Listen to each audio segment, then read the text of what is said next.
agua, esa pulverización de agua genera una disminución de la temperatura y por consiguiente una mejora del rendimiento de la máquina, ¿sí? ¿Qué particularidad tiene que tener? Y ese agua tiene que ser lo suficientemente, tiene que estar tratada de forma tal que no se generen después depósitos de sales sobre las paredes, sobre los álabes del compresor, ¿sí? Guille, Sí, interrumpimos un segundo que se va a cortar, volvemos a entrar. dale. Muchachos, volvemos a entrar. Dale, buenísimo.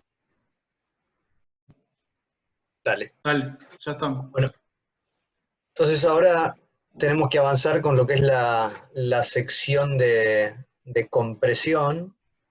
Estamos hablando obviamente, son compresores de flujo, compresores centrífugos de flujo axial, por lo que tienen obviamente un conjunto de álabes móviles y otro conjunto de álabes fijos, ¿sí? Básicamente la carcasa está partida, digamos, en la misma dirección colineal con el eje, ¿sí? Y le pusimos acá un par de fotitos. Acá lo que van a ver son las ruedas de álabes fijos, ¿sí? Que, a ver, como ven, inevitablemente tienen que estar partidos en dos, ¿no? Te queda una mitad de un lado de la carcasa y la otra mitad del otro, ¿sí? Después vamos a ver lo que son los cojinetes. Ahora vamos a hablar un poquito más de esto. Pero antes de eso queríamos repasar algún concepto de lo que son los compresores, ¿sí? Si recordamos en el gráfico caudal altura, ¿sí? El compresor tiene un mapa operativo que está circunscrito por 4 lados, ¿no? Uno, digamos, lo que es, digamos, respecto del eje de las alturas, básicamente, en verdad es una combinación de alturas con caudales, o sea, por lo que son las leyes de afinidad, en función, al aumentar la velocidad de giro del compresor, básicamente aumenta el caudal para una altura determinada, ¿sí? Este gráfico está circunscrito por dos límites. Hay un límite, digamos, a caudales mínimos, que te lo define el surge de la máquina, que este fenómeno de surge produce principalmente, o principalmente no, se produce debido a que al disminuir el caudal, el ángulo formado entre la tangente del perfil y el vector de velocidad, se hace, ese ángulo de ataque se hace excesivo y el álaba en definitiva entra en pérdida, ¿sí? Entonces, ¿qué es lo que pasa? Si yo tengo aguas abajo del compresor, ¿sí? Tengo una masa de aire comprimido, y aguas arriba tengo la presión atmosférica, ¿sí? Ahora vamos a ver por qué el empuje del compresor se invierte, ¿sí? Al no estar pasando flujo en la dirección que tiene que pasar, en verdad, digamos, nos queda mucho aire comprimido de un lado y presión atmosférica del otro, y hace que haya una inversión de flujo. Al haber una inversión de flujo, se genera un delta en lo que es el empuje sobre el compresor. Esto siempre lo hacemos en el pizarrón, así que a ver si les puedo dibujar algo. Pero bueno, no sé cómo hizo Pablo la otra vez para dibujarlo sobre... No, en el Zoom, directamente en el Zoom. Sí, abrí eso, poner a presentar, estás en el Sí. Zoom, arriba, cuando vas con el coso para Anotar. arriba, ahí arriba te Y tienen que decirte aparecer un las dibujo así opciones. con... Vamos a hacer acá, este es un dibujo de un compresor básicamente, y vamos a dibujar ahí, este es el eje, ¿sí? Acá tenemos la succión, vamos a poner acá el texto, esta es la succión del compresor, ¿sí? Y de este lado está la descarga.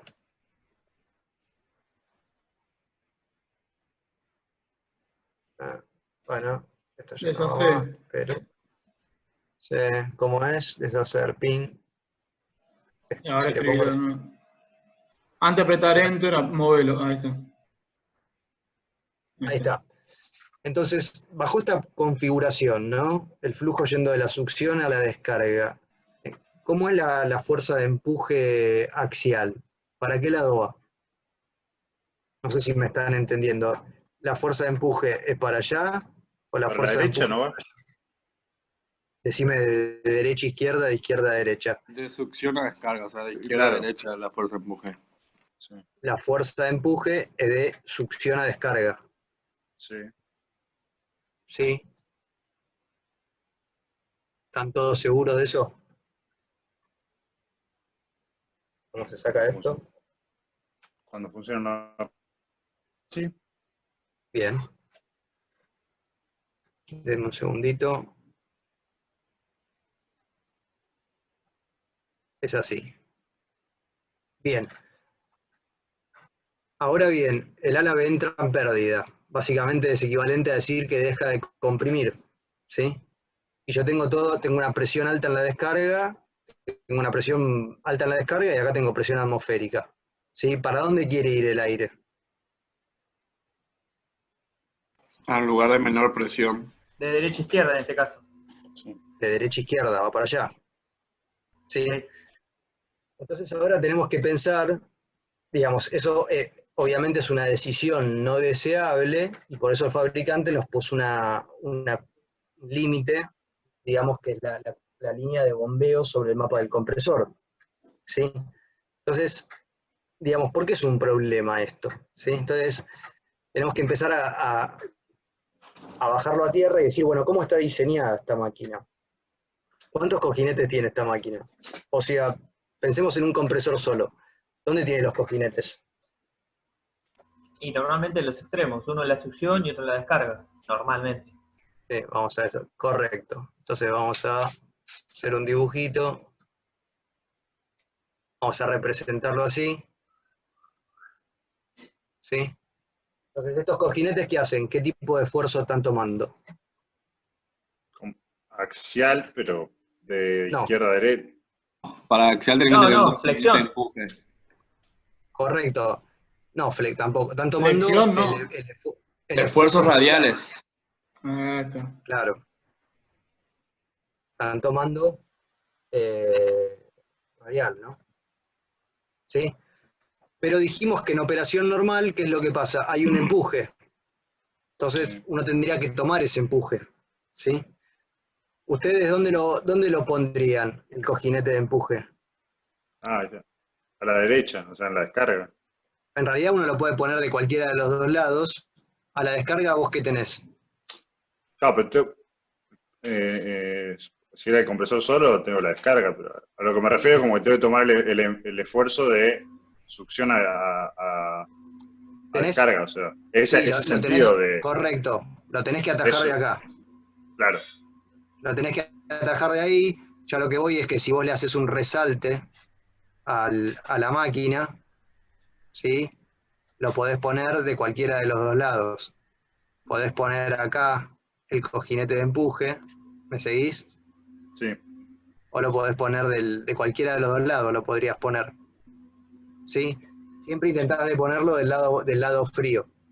Pero indistintamente de eso, vos lo estás poniendo para que te genere una fuerza así, ¿no? ¿Sí? Para claro, contrarrestarse con esa fuerza. En el momento que sí. se produce el surge, ¿sí? Vos no podés hacer un cojinete que tome empuje axial que funcione para los dos lados. Eso está claro. ¿Sí? Sí, Ni sí, tampoco podríamos poner un cojinete que tome el empuje axial acá. Decir, bueno, listo. Cuando tengo surge, pongo uno y que haga fuerza para este lado. ¿Por qué no puedo poner de los dos lados cojinete?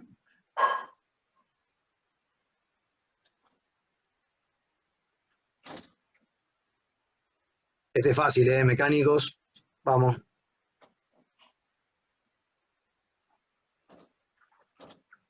O sea, ¿está sometido a temperatura esto? ¿Qué pasa con el aire adentro del compresor? En la medida que se va comprimiendo, se calienta. Sí. Y eso se le va transmitiendo al eje. Es un eje que tiene un gradiente de temperaturas. ¿Sí? Sí, Entonces, ¿qué le pasa a un metal cuando lo sometemos a temperatura? se dilata. Se dilata. Se dilata. ¿Y cómo se va a dilatar esto? Ah, para el... Se va a dilatar Sí, para donde yo lo se deje dilata. dilatarse. Si se dilata para allá porque yo lo clavé de este lado y puse un cojinete que tiene algún lugar para dilatarse, esto es delta T, ¿no? Delta T lambda, ¿no? Bueno, a ustedes me parece un graffiti, pero me entendieron. Sí.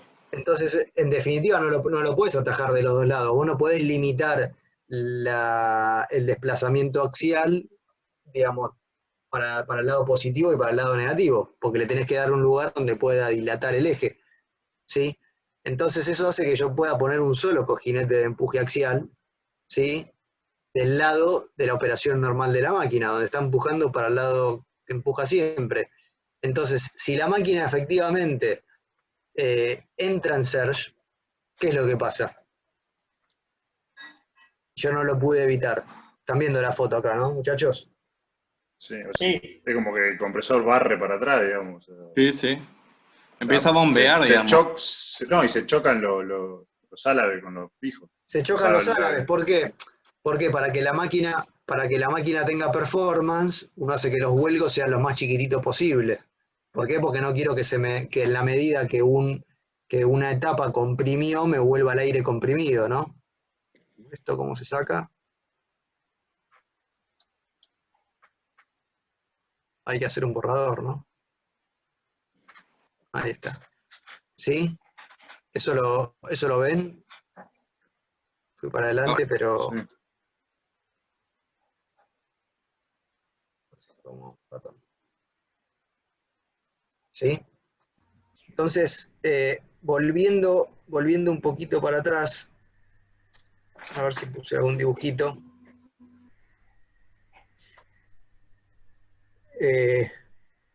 Bien, acá que miremos un poco dónde va alojado el cojinete, ¿sí? Ustedes ven que acá va alojado el cojinete, ¿no? Están viendo el cursor. Ese es el cojinete, es el cojinete que toma el empuje radial, ¿sí? ¿Qué es lo que tenemos acá? ¿Cómo se llaman estos?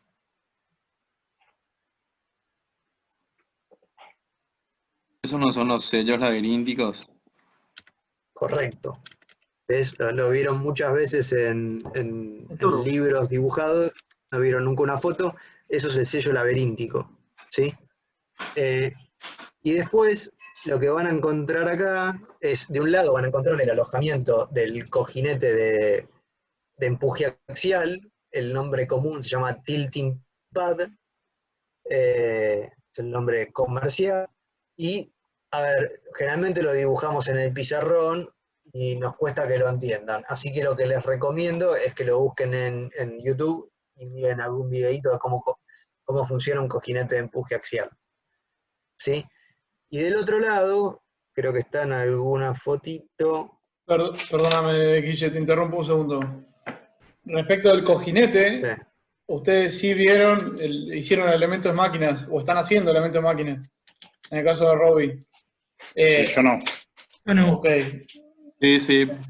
bueno. Más adelante se va a ver todo lo que es la parte de rotor. Exactamente. Lo que es cojinete hidrodinámico, ahí lo pueden entender bien. El cojinete de empuje radial lo van a entender correctamente ahí. El axial es exactamente el mismo esquema, o sea, el mismo principio de funcionamiento. La diferencia es cómo está puesto el cojinete, nada más. O sea, cómo está dispuesto lo que es la parte fija y la parte rotante. Así que por ahí en ese momento, si quieren, lo volvemos a revisar, si no lo entendieron, para que lo entiendan bien. ¿Está? A ver, lo que dice Pablo es así, se tiene que establecer un perfil aerodinámico, una cuña, ¿sí? Y digamos, el principio de funcionamiento es exactamente el mismo, ¿sí? Así que cuando lleguen a ese lugar en elementos de máquina nos avisan y cualquier cosa lo revisamos o buscamos algún videito de YouTube la semana que viene. ¿Sí? Yo les voy a buscar algún video para que lo puedan entender y después de última lo discutimos, pero busquen ustedes también. El conjunto de álabes fijos generalmente se los denomina diafragmas, ¿sí? Acá tienen los conjuntos de diafragmas ya, digamos, afuera de la máquina, ¿sí? Obviamente del otro lado de la curva tenemos la curva donde se choquea la máquina, digamos, y donde se logra, digamos, el caudal máximo del compresor, ¿sí? A ver si está algo de eso, sí. Entonces, pensando un poco en este gráfico, esto es Spotlight, a ver cómo funciona. Ahí está. Pensando un poquito en este gráfico, cuando yo tengo la máquina detenida, estoy acá, ¿no? Todos lo ven. No tengo caudal, no tengo presión. Y yo sé que la máquina opera dentro de todo este rango, ¿sí? ¿Cómo hago para llegar de acá hasta acá sin que se me rompa la máquina?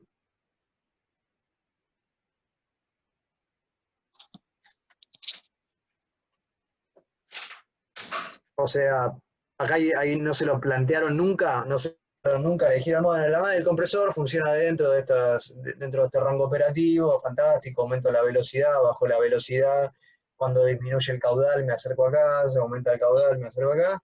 Bueno, ¿y cómo haces para funcionar ahí adentro? No se lo preguntaron. Bueno, turbomáquina, 2 puntos menos, pero básicamente yo arranco desde acá, ¿sí? Y tengo que llegar hasta acá. Con este compresor no puedo, tengo que cambiar la geometría de un compresor, la tengo que cambiar su geometría. Entonces, o sea, o paso muy rápido, de forma tal de que no se entere, ¿sí? O con estas máquinas que son muy grandes, muy voluminosas y que tienen, digamos, tiempos largos de puestas en marcha, digo, no pueden ser poquitos segundos, sino que tarda más, hay que tener un compresor de goma, básicamente, un compresor que cambie la geometría. Entonces lo que se hace es, se pone 1 o 2 ruedas de álabes móviles, que básicamente, para que lo entiendan de alguna manera, lo que hacen es hacen que el aire le apunte o no le apunte a la primera rueda de álabes móviles. Si no le apunta, ¿qué va a ingresar? Menos aire, ¿sí?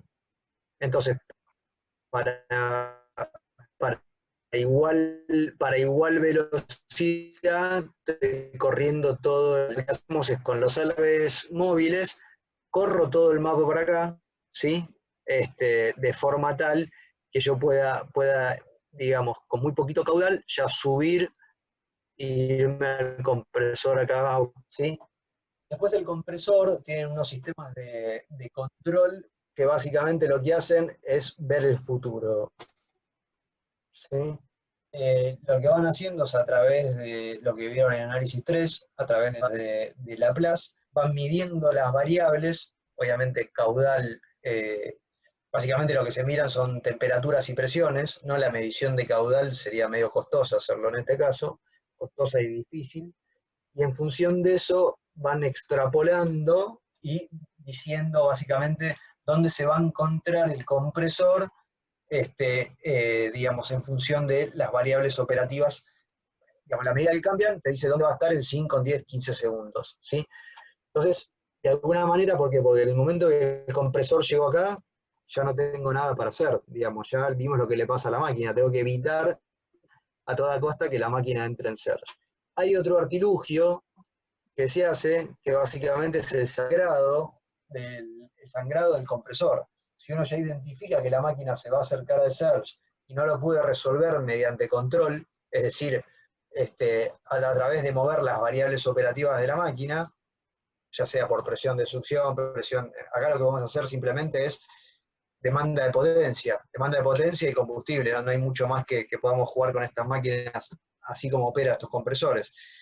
Entonces lo que se hace es, básicamente, se abre una válvula que tiene una apertura muy rápida y se saca el aire. Se lo manda de vuelta, digamos, se lo manda a la succión ese aire, ¿sí?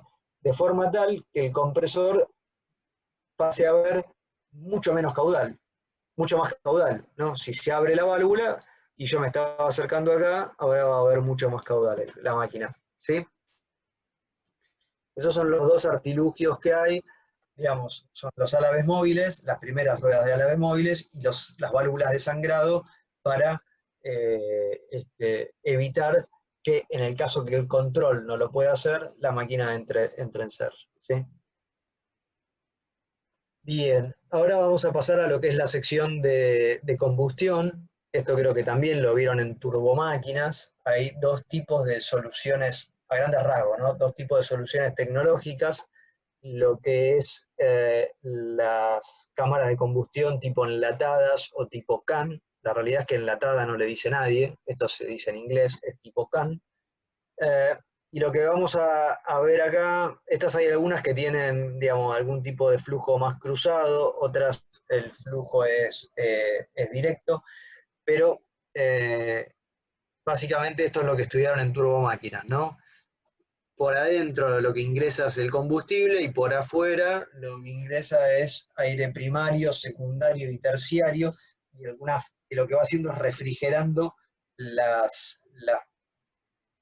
digamos, la cámara de combustión en sí, las paredes de la cámara de combustión y después lo que hacen el núcleo de la cámara de combustión. Como ven, las paredes tienen todo un conjunto de refractarios y el núcleo de la cámara de combustión simplemente es especie de rallador de cocina, ¿sí? Que va permitiendo el ingreso del aire primario, secundario y terciario para que se haga la combustión.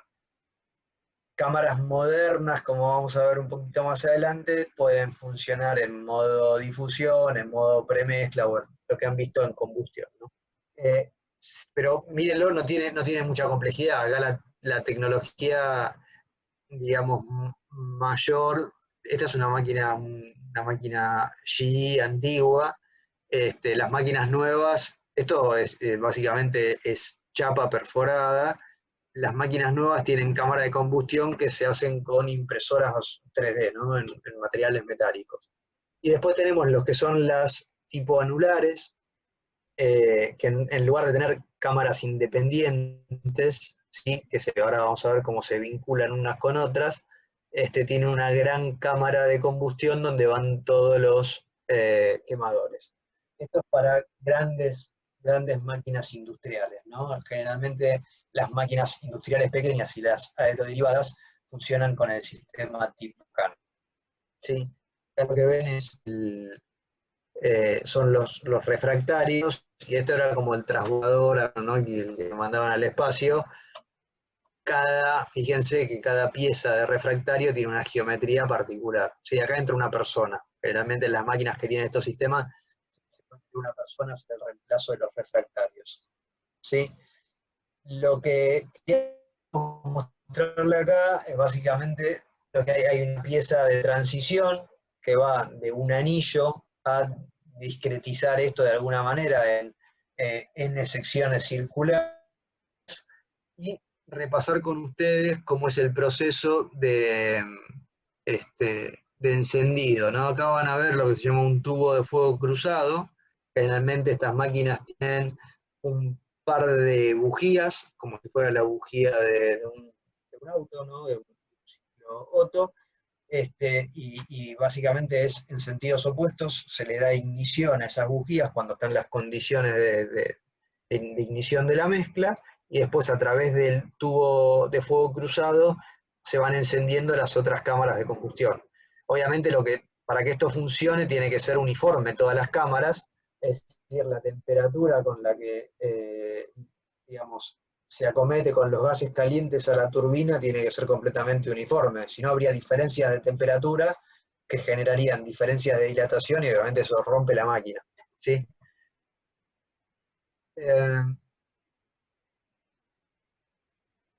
Bueno, acá hay unos grafiquitos, creo que hay alguna foto más de cámara de combustión y quemadores como para que se den una idea, ¿no? de cómo efectivamente son.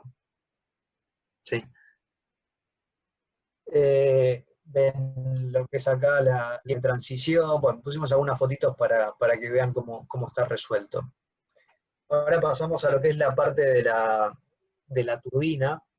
Vamos a ver más adelante que, sobre todo en las máquinas industriales chicas y en las aeroderivadas, por una cuestión de rendimiento de máquina, como son pequeñas. Para darle rendimiento hay la parte de la turbina, vamos a ver que está partida en dos ejes. ¿Sí? Hay una turbina de potencia, la turbina que lo único que hace es mueve el compresor, ¿no? Que el eje no es continuo. ¿Sí? Pero a diferencia del compresor, lo primero que observamos es la cantidad de etapas que tienen, ¿no? En un compresor hablábamos de 14 etapas, básicamente la relación de compresión de cada etapa está en el orden de 1, y si llegábamos a 14 bar, necesitamos del orden de 12, 15 etapas para poder comprimir. Acá en una turbina, vamos a ver, tienen entre 3 y 4 etapas, no más, ¿sí? Básicamente todo el desarrollo tecnológico de la máquina a lo largo de la historia, ¿no? Estas máquinas surgen en la Segunda Guerra Mundial, ¿no? Cuando, digamos, las guerras generalmente hacen que la gente tenga que pensar un poco más rápido, o todas las situaciones digamos, coyunturales de catástrofe como la que estamos viviendo ahora, hacen que el intelecto de todos nosotros sea desafiado digamos, en mayor medida. Y bueno, acá surgieron en la Segunda Guerra Mundial, surgieron lo que son las turbinas de gas. Ese desarrollo tecnológico estaba principalmente limitado por la tecnología en las cámaras de combustión y por digamos, los materiales en lo que es la turbina, que son los materiales que se encuentran más solicitados por efecto de la temperatura.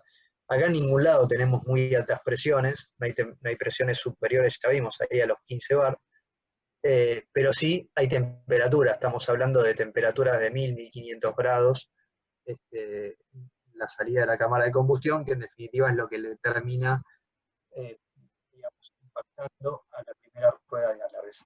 Y así ahí fue el desarrollo tecnológico. Acá un poco le pusimos unas fotos para que vean básicamente cómo es. Pero ahí viene el desarrollo tecnológico, ¿no? Primero, tanto para la turbina como para el compresor, lo que van a ver es que el encastre entre el eje y los álabes es mediante un sistema de cola de Milano con un prisionero, no un tornillo prisionero. Y hoy les diría que ya cada álabe viene de fábrica con un número y uno podría llegar a reemplazar paquetes de álabes sin tener que volver a hacer el balanceo de la máquina. ¿Sí? Eso por la precisión con la que están hechos estos álabes, ¿no? Entonces, los primeros álabes se hicieron con tecnología monocristalina, ¿no? Eran monocristales, lo que se intentaba era que tenga todo el borde, digamos, el borde de grano que coincida con el borde del álabe. El borde del álabe, el borde de grano, ustedes saben que es la parte de mayor resistencia, ¿sí? Entonces lo primero que se hizo fue mediante digamos, una solidificación del álabe, se fundía el material y se lo solidificaba en una forma particular, de forma que el grano vaya creciendo siguiendo las paredes del álabe, ¿no? Y nos quede un gran grano, siempre estamos hablando de estructura metálica, ¿no? Un gran grano de igual tamaño que el álabe. Eso obviamente tuvo sus limitaciones y tecnológicamente lo segundo que se hizo fue refrigerar estos álabes, tanto con el propio aire o con vapor. Se imaginan la complejidad que tiene construir esto, ¿no? Y lo tercero que se hizo tecnológicamente fue hacer un recubrimiento cerámico de esos álabes. El problema principal del recubrimiento cerámico es que si uno no hace el mantenimiento que tiene que hacer de la máquina, ese recubrimiento se va a desprender y va a destruir los álabes que vienen aguas abajo, ¿no? Así que bueno, acá tienen algunas cosas. Estas fotos son de una máquina que estaba en Venezuela, y tiene ya como 10 años, ¿no? Así que, bueno, a los amigos venezolanos esperamos que tengan mejores épocas, ¿sí? Esto generalmente no se puede llegar a este estadio. Imagínense la vibración que podía tener esta máquina, el desbalanceo infernal, ¿no? Entonces, un poco antes de pasar a los sistemas auxiliares y al layout, les queríamos mostrar... Pero una consulta, sí, una consulta. dale. ¿Pero ese árabe tenía 10 años adentro de la máquina? No, Eso no entendí. no, hace 10 años que sacaron esa foto. Ah, No, ahora está vamos a bien. ver un poquito de planes de mantenimiento para que vean cuál es la frecuencia con la que se le tiene que hacer mantenimiento a la máquina. Pero bueno, un poco les quería mostrar, esto no sé cómo se saca, pero bueno. Les quería mostrar, no creo que lo vean ustedes.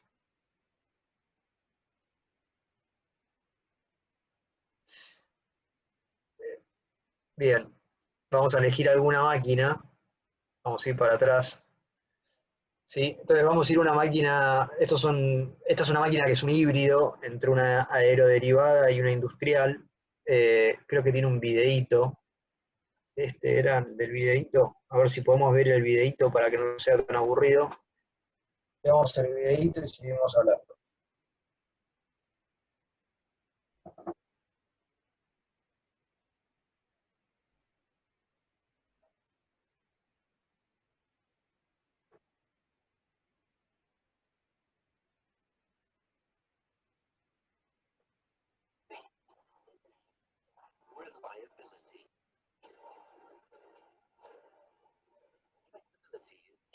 Design of the SGT-750.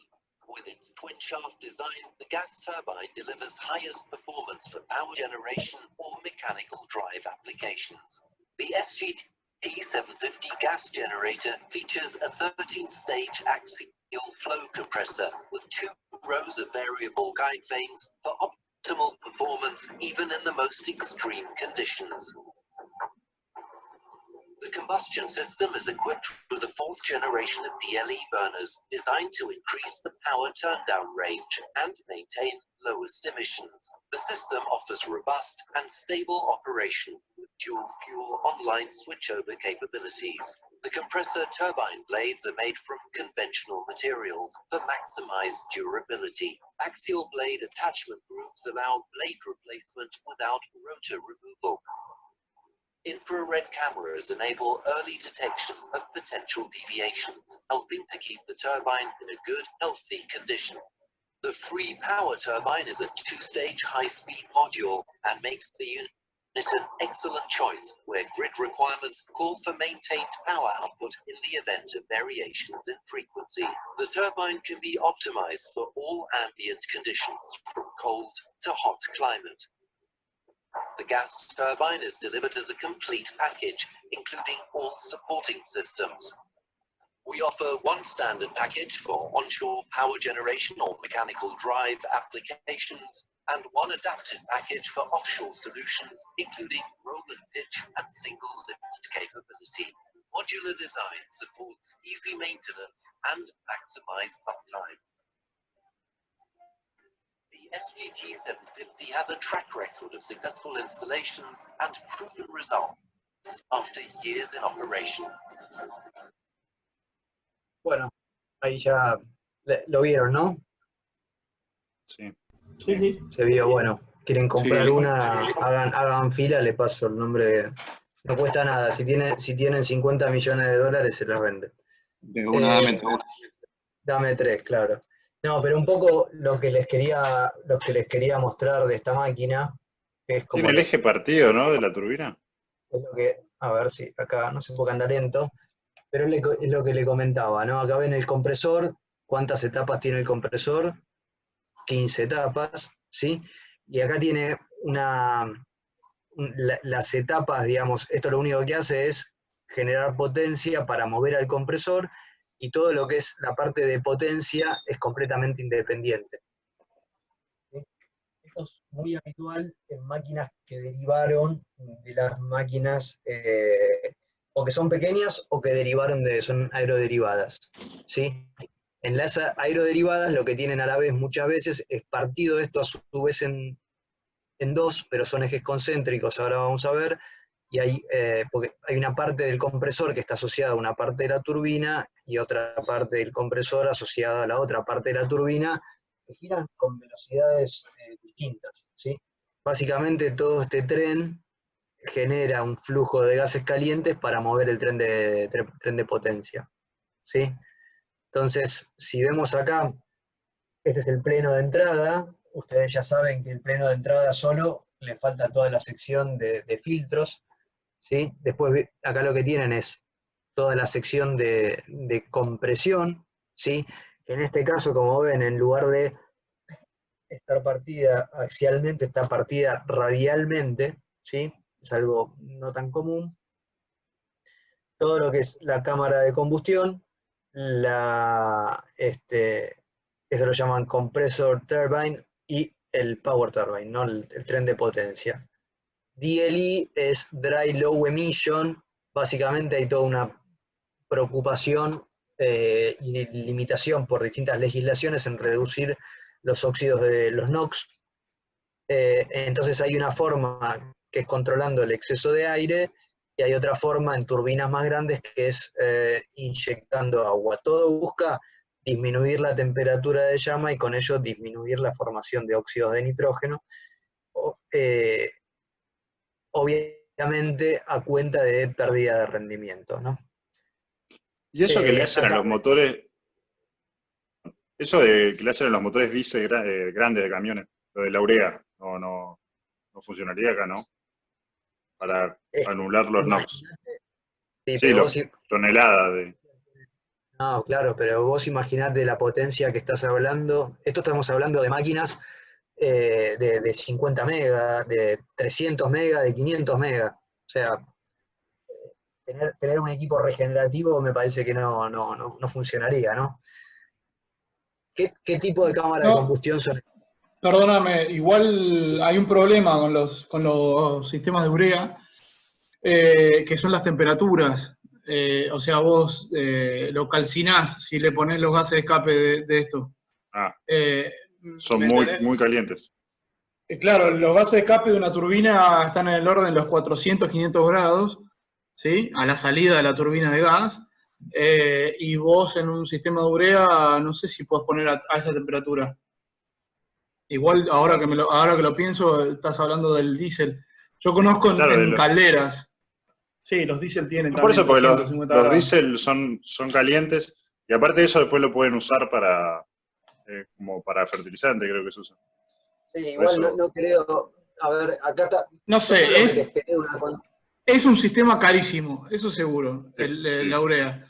Se usa en grandes cantidades para bajar cuando no te queda otra. Me parece que por ahí hacen estos sistemas, el DLE, que es el sistema seco, y el sistema húmedo, que es el sistema con agua o con vapor, o con lo que haya, para bajar los NOx. Si vienes a cambio de eficiencia, como dice Guille, evidentemente es más, digamos, más eficiente económicamente, ¿me entendés? Claro, pero terminás emitiendo más dióxido de carbono. No. Menos NOx, ¿no? No. Más dióxido de carbono. ¿Porque menos rendimiento a la misma potencia? No, pero vos estás bajando la eficiencia por bajar la potencia, si emito... no por dióxido de carbono. Claro, pero a la misma potencia, si yo tengo menos eficiencia, voy a emitir más dióxido de carbono. Sí, un poquito. Pero la diferencia es mínima. Igual son problemas diferentes. Uno. Y aparte te digo. Lluvia ácida.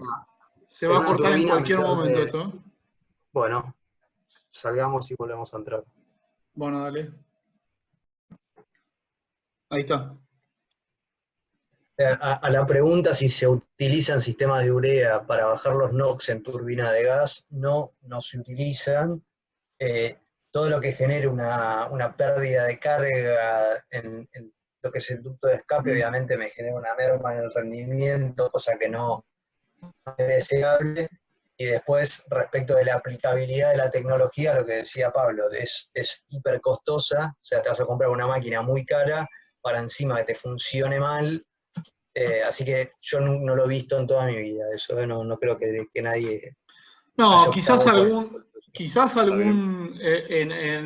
en algún momento cuando haya normas Euro 32.000, ¿me entendés? De emisiones y digo Euro 32.000 por decir una analogía, ¿no? O sea, cuando haya limitantes en Europa, que son los que están más avanzados normalmente, quizás tengan que usar dos sistemas, o sea, usar el sistema que se usa ahora y agregar el de urea para terminar de, por ejemplo, de sacar los pocos NOx que se generen. Quizás, no lo sé, o sea, sí sé que el de urea lo usan cuando no queda otra y cuando, o sea, y sí sé que es carísimo, o sea, carísimo, pero a niveles muy grande, digamos. O sea, para una máquina esta de 40 megas, a ver, yo lo calculo con valores para calderas, puede salir 30 millones de dólares. O sea, Bueno, Polo, imagínate si, digamos, hay que ver el flujo de gases calientes, en definitiva, hacer la comparación de flujo de gases sí, calientes, pero pensando en una analogía, si una caldera vos tenés un rendimiento del 40% y esto del 30%, tendrías que inevitablemente tener más gases calientes y encima acá tenés mucho más exceso de aire. sí, sí, el exceso de aire seguramente te juegue muy en contra, porque el sistema es un sistema catalítico, vos lo que haces es como combinar el NOx catalítico, ¿no? Entonces vos tenés que poner un sistema de urea gigante, gigante, para Para que encontrar ese reaccione. NOx. Claro, ¿me entendés? O sea, Sí. si vos pensás digamos, es un sistema que catalítico, es como si vos pusieras un catalizador que tiene que atravesar y tiene que pasar a cierta velocidad. Entonces, como vos tenés caudales gigantes y tenés una conversión relativamente baja porque tenés moléculas de NOx diluidas en una gran cantidad de aire, ¿me entendés? Sí. Entonces, probablemente sean carísimos esos sistemas para implementarlos. Quizás nos estemos equivocando y no entendemos nada y hay otro motivo. Yo creo que el principal debe ser ese, por el cual justamente Guille te dice nunca lo vi, y sí, la realidad es que yo tampoco nunca lo vi, nunca lo escuché. Sí lo escuché Pa- en calderas, eso sí. Pasa que no hay muchos otros sistemas, ¿no? Para controlar los No, NOx. el NOx, Bajar la la temperatura formación de y NOx, la es por la formación de NOx temperatura. principalmente es, sí, es evitar el nitrógeno, o sea, capaz que el día de mañana aparece, no sé, por evitar el nitrógeno, qué sé yo, que uses una turbina de gas con oxígeno en vez de con aire, ¿me entendés? O sea, andás a ver. O sea, producir oxígeno Sí, para darle de comer una turbina, ¿me entendés? Es una sí, sí. locura, de vuelta, es un gasto de energía muy grande y no tiene sentido. Pero bueno, el problema principal es que exista el nitrógeno en el aire y después obviamente la temperatura, la temperatura de la llama o las temperaturas a las que sometes el nitrógeno con exceso de oxígeno, ¿no? O sea, con el oxígeno que haya al lado. De esa manera vos lográs que se formen los dos óxidos. ¿Qué? No, un poco que en general todas las restricciones medioambientales tienen una componente muy importante, no tanto asociado al cuidado del medio ambiente en sí, sino a cuestiones económicas. O sea, lo que Sí, buscan los gobiernos es forzar a la industria a invertir. Entonces, claro. ¿qué hacen? Te van poniendo, te van subiendo la vara para que vos tengas que reinvertir en tecnología nueva y básicamente que aumente la velocidad de circulación del dinero. Pero tiene que ver más con una cuestión meramente económica que el Sí, propio cuidado medioambiental. Miren, Estados sí, Unidos no adherió ni al protocolo de Kioto, no le importa nada. Entonces, y China menos. Entonces, o sea, no digo que no sea importante, pero generalmente la fuerza impulsora es eso. sí. Quería mostrarle ahora a ustedes, después Perdóname, de esta charlita de un una comentario hora, más, con eso que decís, es que todo eso se puede hacer en un país con cierto equilibrio, digamos, económico, o sea, razonablemente equilibrado, ¿me entendés? y lo podés hacer con cierta lógica. Vos podés decir, bueno, ok, ahora gasten un poquitito más en esto, pero sin que te suban los costos de la producción de la energía, por ejemplo. O que no